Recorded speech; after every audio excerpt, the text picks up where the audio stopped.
કુંવર રામદેવ, શું થયું દીકરા? કેમ આમ અહીં ચાલ્યા આવ્યા? જા રૂપલ, કુંવર માટે દૂધ લઈ આવ.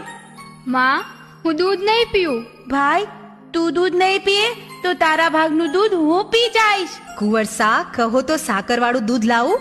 ના, અરે પણ આમ અચાનક રિસાઈ જવાનું કારણ? મારે ઘોડો ખેલવવો છે. હમણાં બહાર ઘોડો જોયો ને, એવો જ. કુંવર સા, હજુ તમે નાના છો. મોટા થાવ પછી ઘોડા ખેલવજો. માં, ઘોડો નહીં લાવી દ્યો તો હું દૂધ તો શું અન્ન પણ નહીં લઉં. માં, રામદેવ તો સાચે જ રિસાઈ ગયા છે. હવે ત્રણેય બહેનો લાસા, લક્ષ્મી અને સગુણાને બોલાવો. ઈ ત્રણેય રામદેવને મનાવી લેશે. એ ત્રણેય શિક્ષાપાઠ અધૂરા મૂકીને કેમ આવે?